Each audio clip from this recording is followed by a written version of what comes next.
Y ahora pues vamos a tener otra entrevista para hablar de otro tema importante. El próximo 17 de abril se recuerda el Día de la Hemofilia. ¿Pero qué es la hemofilia? ¿En qué consiste? ¿Cómo nos puede afectar? ¿Cuántos peruanos sufren de esta enfermedad? Pues para esto estamos conectados vía Zoom con la doctora Nancy Loaiza. Ella es jefe del Servicio de Hematología y coordinadora de hemofilia del Hospital Nacional 2 de Mayo del Ministerio de Salud, a quien le damos la bienvenida. Buenos días, doctora. Bienvenida al programa. ¿Cómo están? Buenos días con todos. Bien, vamos a iniciar esta entrevista primero preguntándole qué es la hemofilia. Quizás muchas personas no conocen porque no es una enfermedad muy común, ¿no? Pero hay, digamos, problemas en cuestión al tratamiento que es necesario poder abordarlo. Coméntenos, ¿qué es la hemofilia? Bueno, la hemofilia, empezando, es una enfermedad hereditaria. Quiere decir que es transmitida de padres a hijos, en los que se produce la deficiencia de un factor de la coagulación. Entendemos como factores de la coagulación aquellos que van a favorecer la formación del coágulo. Entonces, cuando la persona sangra, por ejemplo, por una pequeña herida, esos factores se van a activar y van a formar un coágulo que se llama de fibrina, que es muy estable y para el sangrado. Eso es en la persona que, o sea, todos nosotros que estamos con nuestro sistema de la hemostasia, se llama normal. Pero en la hemofilia hay una deficiencia de uno de esos factores de la coagulación. Cuando es deficiente, o sea, la persona no produce el factor de la coagulación. Si es 8, se llama hemofilia A, y si es 9, hemofilia B.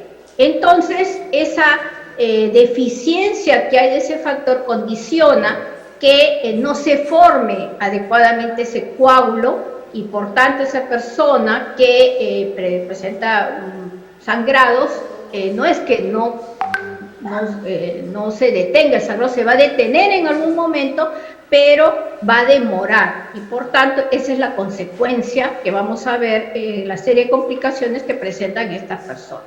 Claro, aproximadamente ¿a cuántas personas afecta justamente esta enfermedad en nuestro país? Bueno, de acuerdo a la prevalencia mundial, 1 de cada 10.000 personas padece de la hemofilia. Entonces, si somos más de ya 30 millones de habitantes, sospechamos, porque no tenemos, y ese es un serio problema, el diagnóstico definitivo de cuánta población tenemos. Debemos tener más de 3.000 aproximadamente. Y bueno, también abordando lo que es el tema de a quiénes les afecta, porque también tengo entendido que no solo es a personas adultas, sino que esto empieza desde, o sea, se puede diagnosticar desde muy temprana edad. Es decir, a niños también podría afectarles la hemofilia, ¿no es cierto? Porque nos comenta que es una transmisión pues hereditaria. Claro, como es hereditaria, aquí es a través del cromosoma X, por eso se llama enfermedad recesiva ligada al cromosoma X. La mamá es la que porta el gen defectuoso. Esto es una mutación que se puede presentar en cualquier persona, cualquier familia, y la mamá lo va a transmitir. La madre generalmente no hace síntomas de sangrado, pero lo va a transmitir ese defecto a los niños varones. Pero como es hereditario, entonces aparecen los primeros años de vida. Por eso es importante estas comunicaciones, hacer talleres de difusión para que se pueda detectar tempranamente esta alteración. ¿Y cuáles serían justamente estas señales de alerta que los padres tienen que ver en sus hijos para que puedan llevarlo inmediatamente a un médico y se le pueda realizar un diagnóstico oportuno? Bueno, la hemofilia aparece no inmediatamente después del parto, salvo si haya pues un parto traumático. Pero si es un embarazo llevado normalmente, el bebé va a comenzar a manifestar los síntomas a partir del año y medio, que comienza a dar sus primeros pasos. ¿Por qué? Porque la zona más importante de afectación de la hemofilia son las articulaciones. Entonces, cuando nosotros caminamos, la articulación, el movimiento de esa articulación es adecuado, pero en un niño hemofílico que tiene ese defecto en la coagulación, simplemente ese movimiento de la articulación va a condicionar que haya sangrado interno. Ese sangrado no se va a ver, no lo voy a visualizar porque está internamente. Lo que se va a manifestar, y eso es alerta a los papás, es con la hinchazón, con la sangre se va acumulando dentro de la articulación, eso hace pues que se comience a aumentar de volumen. Entonces, la articulación, que puede ser la rodillita con más frecuencia, generalmente hay una articulación que se va a afectar más que otras, comienza a aumentar de volumen. Y esto va a condicionar dolor intenso en el niño, que no va a querer ni mover la articulación. Entonces, esa es una alerta importante. Pero antes del año y medio, otra alerta puede ser cuando se aplican las vacunas intramusculares, o de repente el bebé hace fiebre, se va a algún centro de salud y le ponen la inyección intramuscular. Y eso va a condicionar que se forme lo que llamamos hematoma, o sea, se acumula sangre ahí en esa zona y se va a formar una masa de sangre ahí que es el hematoma, que esa es otra alerta importante que hay que tener en cuenta. Algunas veces los bebitos pueden tener sangrado del cordón umbilical, puede haber, si es muy traumático, y hemos tenido casos de bebés de una semana, de 15 días de nacido, que convulsionan con fiebre y los padres lo llevan a los hospitales, le toman una tomografía y sale un sangrado dentro del cerebro, o sea, hemorragia intracerebral. Eso es porque a veces el parto ha sido traumático. O el bebito, por algún motivo, se cae de la cunita, o cuando empieza a dar sus primeros pasitos, se golpea y forma una tremenda masa en alguna zona de la cabecita, ya algo inusual. O sea, por supuesto que el bebé, si se cae, puede formar un pequeño moretón, pero esto ya no es inusual, es un hematoma, un moretón mucho más grande. También cuando comienza a cambiarle la dentadura o a presentar ya sus dientecitos, puede haber sangrado también de la boquita.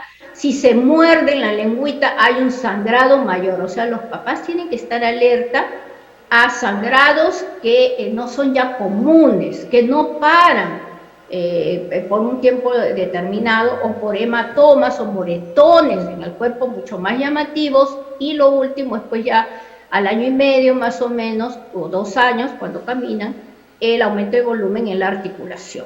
Claro, Entonces, los padres tienen que llevarlos a los centros de salud, y ahí nuestros colegas del primer nivel son los que tienen que dar también la alerta para pensar en esta patología. Claro, como bien usted menciona, los padres tienen que estar sumamente alerta a cualquier señal que sea inusual, ¿no? Como el sangrado excesivo, los hematomas que duran quizás mucho tiempo en la piel de los niños y que son más grandes de lo común. Y pues sobre esto, si es que alguno de estos hematomas, porque a veces sabemos, ¿no?, que puede tomarse a la ligera algunos de los síntomas que son señales de alerta que pueden parecer comunes, pero al final no lo terminan siendo. ¿Cuáles serían las consecuencias si no se trata de manera oportuna, si no se realiza un diagnóstico oportuno? Bueno, hay esos sangrados que pueden comprometer la vida del paciente. Algunos niños pueden fallecer en etapas tempranas de la vida, y eso es nuestra preocupación a nivel, sobre todo en el Ministerio de Salud. Claro. En la estrategia ya de enfermedades raras o huérfanas, que es donde está incluida la hemofilia, poder hacer la alerta, porque sí podemos tener niños de repente a nivel nacional que todavía no están identificados y que fallezcan en etapas tempranas de la vida por los sangrados, sobre todo a nivel del cerebrito intracerebral. Pero en las articulaciones, que es lo más común, lo más frecuente, es que esa sangre que se acumula dentro de la articulación va a comenzar a destruir en el transcurso de los años la articulación, y va a conllevar pues a deformidades.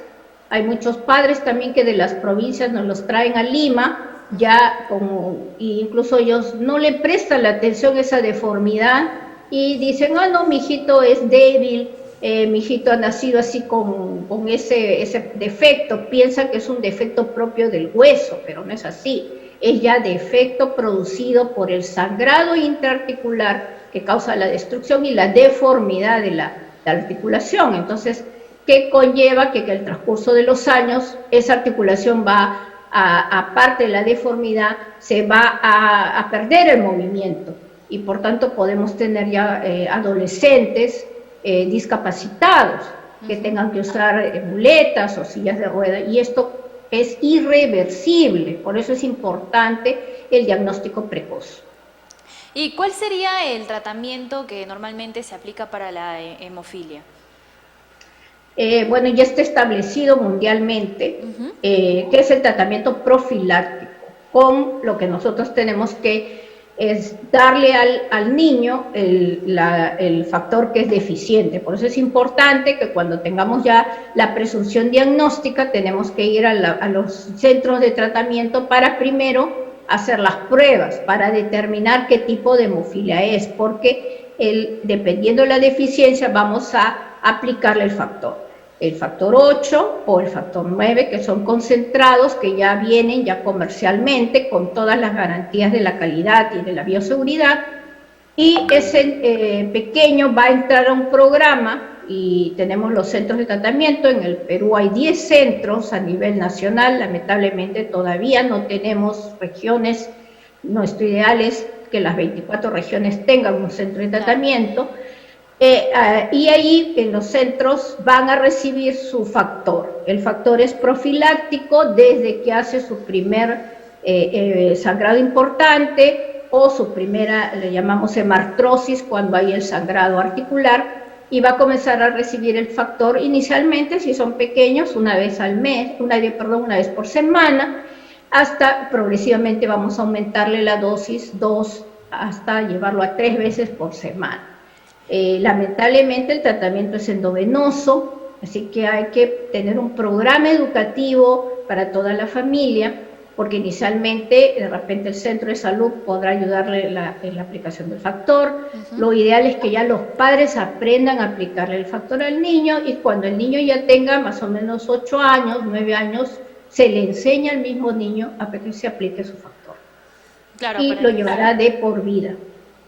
Claro, entonces es un tratamiento que está de por vida porque aún se está investigando, ¿no? Porque como bien usted lo ha dicho, es parte del grupo de las enfermedades raras y huérfanas. Entonces tampoco hay centros específicos en cada región, como bien lo ha mencionado. El único centro que se tiene, bueno, hay varios centros, pero están en Lima, pero en las regiones todavía no contamos con centros que puedan tratar pues esta y otras enfermedades raras y huérfanas.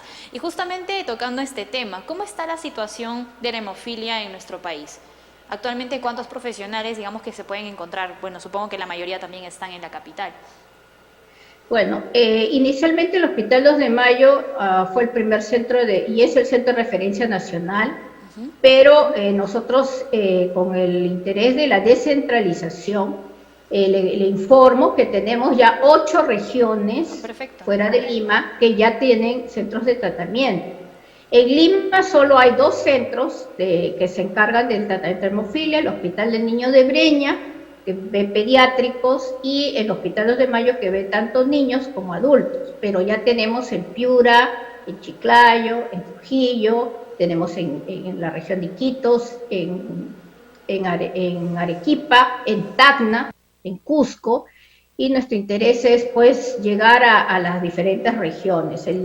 Fundamentalmente es el interés principalmente del hospital de referencia de la región. Creo que es Huancayo. En Huancayo nosotros tenemos lamentablemente pocos colegas en general hematólogos, la mayoría se centraliza en Lima y en las ciudades más grandes, sobre todo en la costa. Hay pocos hematólogos lamentablemente, pero nosotros el interés es capacitar médicos de diferentes especialidades, un pediatra, un médico internista, incluso puede ser un médico general. El interés del hospital de poder tratar esta población, porque en todas las regiones hay pacientes hemofílicos. Claro. Y lamentablemente, al no tener sus centros, migran los que pueden a las ciudades donde hay los centros de tratamiento, con el serio problema pues de que los que no pueden migrar lamentablemente llegan cuando hay una emergencia y a veces ya muy comprometidos, ¿no? Entonces, claro. Lo ideal es la descentralización, y para eso estamos interesados precisamente en trabajar con los hospitales referenciales del MINSA.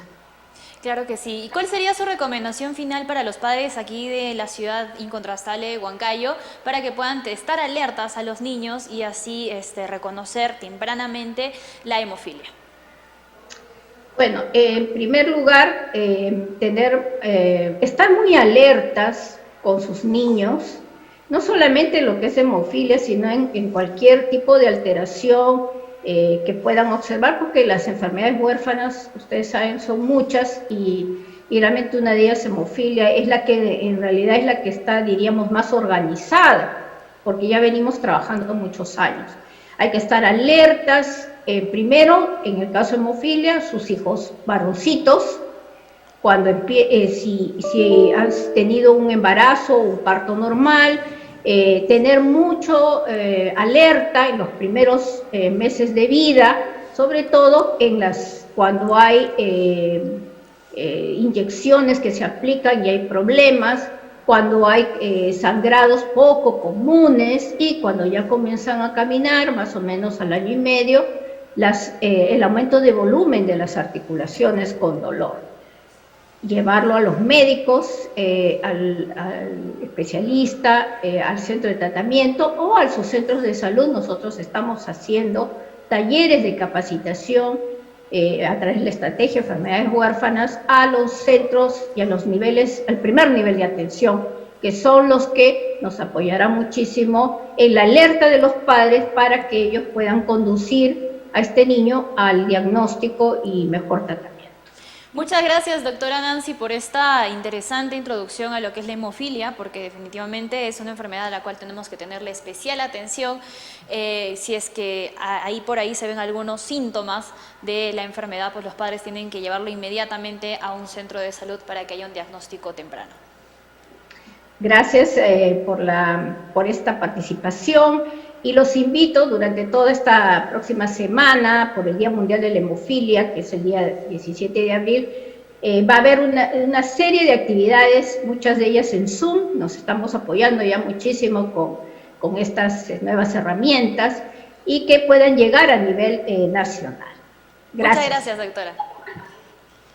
Bien, amigos, ahora hemos tenido una interesante entrevista con la doctora Nancy, pues sobre este tema. La doctora Nancy Loaiza, jefe del Servicio de Hematología y coordinadora de hemofilia del Hospital Nacional 2 de Mayo del Ministerio de Salud, quien nos hablaba sobre la hemofilia, que ustedes, papis, no tienen que pues tomarse a la ligera algunas cosas que pueden aparecer en los niños, ¿no? Si ve que el niño tiene un sangrado muy excesivo, alguna caída que es un moretón que no desaparece por muchos días, que no tiene una sana, digamos, una rápida coagulación, ¿no? Que esto se trata sobre la sangre, coagulación, pues hay que tomarle especial atención a esto y hacer el descarte, ¿no? Si es que sería hemofilia u otra enfermedad pues rara, huérfana o una enfermedad normal que se puede tratar a tiempo y quizás ya solucionarlo. Si es hemofilia, sabemos que el tratamiento es continuo y para toda la vida, así que a tener especial atención sobre este tema.